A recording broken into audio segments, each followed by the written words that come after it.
একটা প্রাণীও যেন এখানে থাকতে না পারে। যা করবো আমরা করবো। এই স্কুল বিল্ডিং এর জন্য যত টাকা পাস হয়েছে আমাদের হাতে খরচ হবে। দেখো দাদা, সবাই তো আমার দৌড়ে পালিয়ে যাচ্ছে। আরে তোদের প্রাণের যদি এতই ভয়, আমাদের সামনে আসছিস কেন রে? দাদা প্রতাপ বাবু কোথায়? ওকে আজকে বারণ করেছি, সব ঝামেলা আমরা সামনে নেবো। শোনো দাদা, ওই প্রতাপ বাবুর সাথে হিসাবটা কিন্তু তোমাকে সমান ভাবে মিলিয়ে নিতে হবে। কারণ ওই প্রতাপ বাবুর জন্যই তুমি এই 2 নম্বরের লাইনে নেমেছো, আর আমিও তোমাকে সমান ভাবে সাপোর্ট করে যাচ্ছি। চিন্তা করিস না, এই স্কুল বিল্ডিং এর জন্য যত টাকা হাতে আসবে তার 50% খরচ করবো, আর 50% আমাদের পকেটে চলে আসবে। দাদা ওই দেখো, পরপর 3টে লরি মাল নিয়ে চলে এসেছে। শোনো দাদা, মাল আনলোড না হওয়া পর্যন্ত আমরা কিন্তু এখান থেকে একটা পাও নড়ছিলাম। দাদা স্কুলে হেড দিদিমণি আসছে। না না না, কিছুতেই লরি থেকে আমি মাল আনলোড হতে দেব না। এই স্কুলের প্রধান শিক্ষিকা আমি, যতদিন আমি এখানে চাকরি করব, কোনো 2 নম্বরই কাজ আমি করতে দেব না। আরে আস্তে ম্যাডাম, আস্তে আস্তে। বোমাবাজির আওয়াজ নিশ্চয়ই আপনার কানে গেছে। এই বকুলপুর গ্রামের বহু মানুষ এসেছিল আমাদের সঙ্গে লড়াই করতে, কিন্তু সব ব্যাটা না জাস্ট লেগসটা গুটিয়ে পালিয়ে গেছে। বসতে চান তো আপনি এখান থেকে চলে যান, কেন ঝামেলা বাড়াচ্ছে? আমি এখান থেকে যাব না, লরি থেকে মাল নামাতে দেব না। এই যে ম্যাডাম, বড্ড বাড়াবাড়ি হয়ে যাচ্ছে কিন্তু, এবার লাইফ রিস্ক হয়ে যাবে। Life risk? লাইফ রিস্কের ভয় যদি থাকতো মানুষ তাহলে চাঁদে যেত না। আমার চাঁদ, এই স্কুলে কেউ ক্ষতি করতে চাইলে আমি ম্যানেজিং কমিটির সবাইকে ডেকে বলবো প্রত্যেক লড়িতে মাল কম। আমি এক্ষুনি নিয়ে অফিসে ফোন করছি। হ্যালো হ্যালো, আমি বকুলপুর স্কুলের হেড মিস্ট্রেস বলছি। ফোনটা কাটুন ম্যাডাম। আনলিমিটেড রিচার্জ করেছেন বলে বেফালতু ফোন করে আমাদের একদম ডিস্টার্ব করবেন না, তাহলে আপনাকে এমন চাপ দিয়ে দেবো। মা কালী টিপি শ্মশান ঘাটির ঘন্টা বেজে যান। বাংলা বোঝেন তো? চুপচাপ বাড়ি চলে যান। আপনি এই স্কুলের সেক্রেটারি হয়ে স্কুলেরই ক্ষতি করতে চাইছেন। শোনো, যদি সেক্রেটারি দায়িত্ব পালন করতে চান, লড়িতে যে মালগুলো এসছে সেগুলো দিয়ে দেখুন। সরকারি স্কুল 1 টাকা নয় হচ্ছে, প্রত্যেক লড়িতে বালু পাথর কম, সিমেন্ট 2 নম্বরই, ইট গুনতিতে কম। তাতে আপনার অসুবিধা কি? আপনি তো মাইনে কিছু কম পাচ্ছেন না, মাসকালে 80,000 টাকা আপনার অ্যাকাউন্টে ঢুকে যাচ্ছে। আপনি তো স্কুল টিচারি করে কিছু কম টাকা কামাই করছেন না ম্যাডাম। কিন্তু আমার দাদা পঞ্চানন এই স্কুলের প্রেসিডেন্ট, প্রতাপ বাবু সেক্রেটারি, এরা কি পাচ্ছে বলুন তো? এদের কথাটা একটু না ভাবলে চলবে? আরে হার ভাঙা পরিশ্রম করে স্কুল বিল্ডিং আমরা তৈরি করেছি, এখান থেকে আমাদের কি কামাই হচ্ছে বলুন তো? সরকার আমাদের জন্য কি দিচ্ছে? হ্যাঁ দিচ্ছে, সুযোগ করে দিচ্ছে স্কুল বিল্ডিং এর মালপত্র কেনা। এখান থেকে কিছু কামাই না হলে আমাদের চলবে কি করে? এই যে শুনুন, কি চান বলুন তো আপনি? আমাদের সময় দাম আছে, যান ফুটুন এখান থেকে। তাই বলে লো কোয়ালিটি মাল এনে আপনি বিল করবেন নাম্বার 1 কোয়ালিটি? না না না না, এই স্কুলের হেড মিস্ট্রেস হয়ে আমি তো এটা মেনে নেব না। ইম্পসিবল। এটাই পসিবল করতে হবে, তবে তো আমাদের পকেটে কিছু মাল করে ঢুকবে। তাই বলে শিক্ষা প্রতিষ্ঠানের টাকা চুরি? ছি ছি, এই অন্যায়। অন্যায়? আপনারা যারা স্কুল টিচারি করেন তারা ঠিকঠাক ডিউটি কি দেন ম্যাডাম? বিগত দিনে করোনা কালে যখন মাসের পর মাস স্কুল বন্ধ ছিল, তখন তো ডিউটি না করাই মাইনেটা গুনে নিয়েছেন। তখন লজ্জা করেনি আপনারা? স্কুল টিচারি করছেন, আবার সকাল বিকাল টিউশনি করিয়ে হাজার হাজার টাকা রোজগারও করছেন। আচ্ছা, একটা সত্যি কথা বলুন তো ম্যাডাম, ওই প্রাইভেট ছাত্রছাত্রীদের যতটা গুরুত্ব দিয়ে পড়ান, ততটা গুরুত্ব স্কুলের ছাত্রছাত্রী পায়? আমি সেই দলে পড়ি, তাই বাজে কথা বলবে না। এই শুনুন,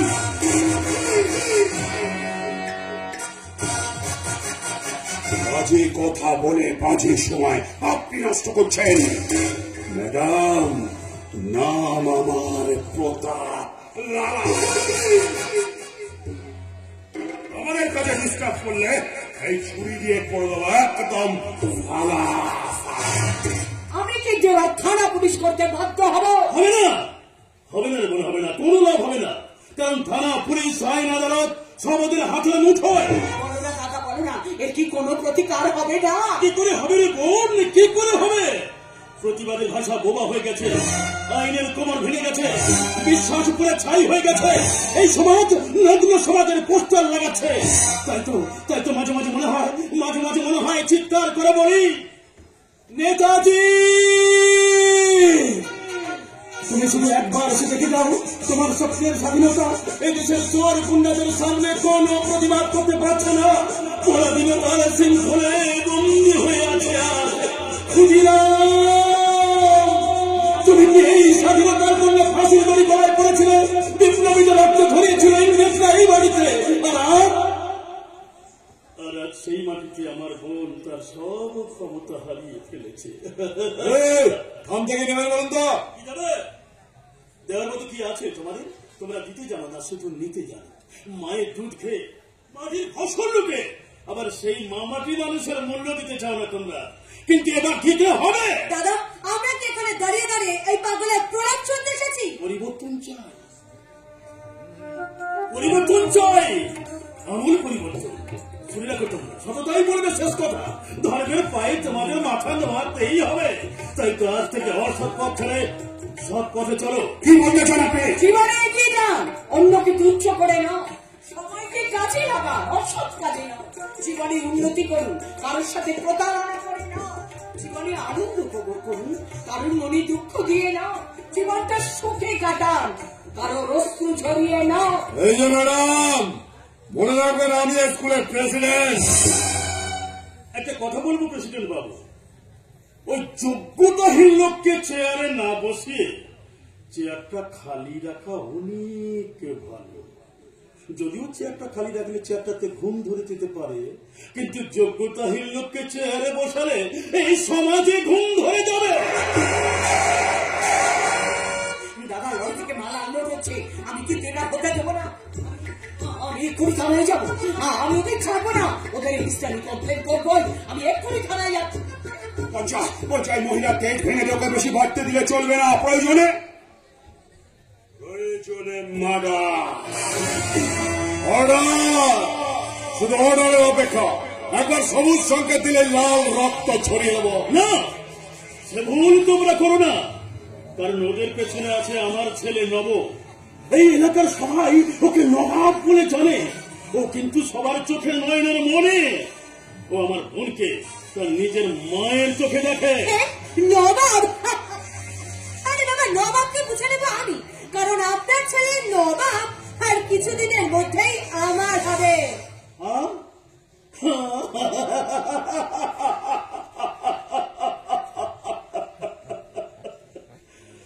বাবুল হয়ে চাঁদ ধরার প্রত্যাশা, হাজার চেষ্টা করেও নাগাল তুমি কিছুতেই পাবে না।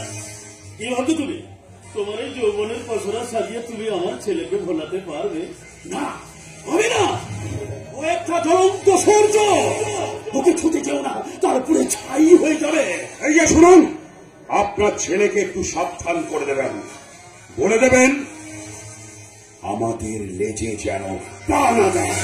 তাতে কোনো লাভ হবে না, কারণ নবাব ভয় কাকে বলে জানে না। তাই তো সে সব ভয়কে জয় করে ছুটে চলেছে তারা হারানো মায়ের খুনিকে খুঁজতে। মনে পড়ে যায় সেই ভয়ঙ্কর দুর্যোগ রাতের কথা। প্রচন্ড ঝড়, কেউ সাইকেল বইছে, ঝমঝম করে বৃষ্টি হচ্ছে, হঠাৎ দরজায় পড়ে না আওয়াজ। কেউ বিপদে পড়েছে ভেবে দরজাটা আমি খুলে দিলাম।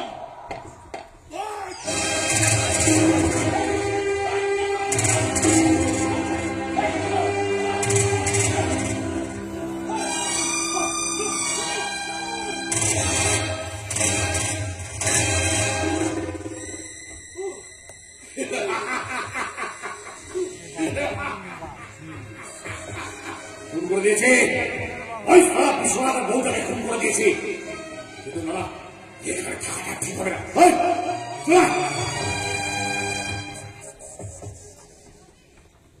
কালো কাপড়ে ঢাকা লোকটা সেদিন আমার বউটাকে খুন করে দিয়ে চলে যায়।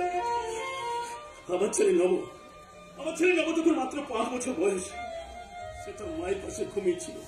আর দুজন দুষ্কৃতী এসে আমাকে চেপে ধরে, তারপর ওরই চোখের সামনে, হ্যাঁ ওরই চোখের সামনে ওর মাকে সেদিন ছুরি চালিয়ে মারতে দেখেছিল।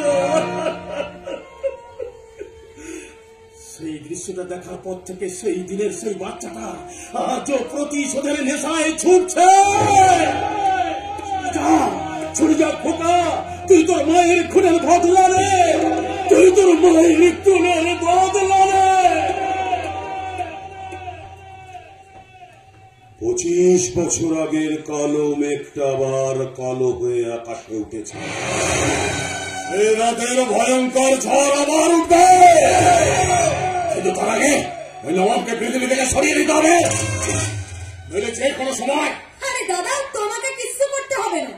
নবাবকে আমার প্রেমের খাঁচায় বন্দি করব আমি। ওকে আমি যেমন বলি শেখাবো, নবাব ঠিক তেমনি বলি বলবে।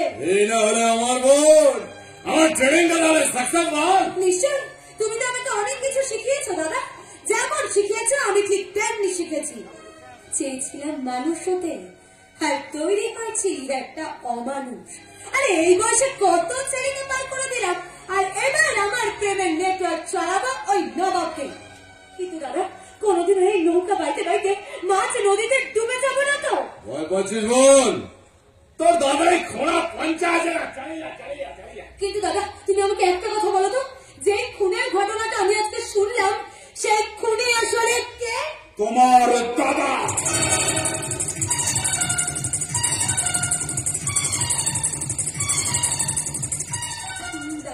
দাদা দাদা, তার মানে তুমি নবাবের মাকে খুন করেছিলে? কিন্তু আজ জানলাম ওই খুনের বদলা নিতে ছুটে লাগাচ্ছে নবাব। নবাবকে জবাব দেবে তোমার বোন পলি। পারবে না তুমি? পলি অনেক কিছুই পেরেছে, আরো অনেক কিছু পারবে। কিন্তু মাঝে মাঝে এই বুকটার মধ্যে না, মাঝে মাঝে এই বুকটার মধ্যে বিবেকের দরজায় কে যেন বারবার ধাক্কা দিয়ে বলে ভুল ভুল।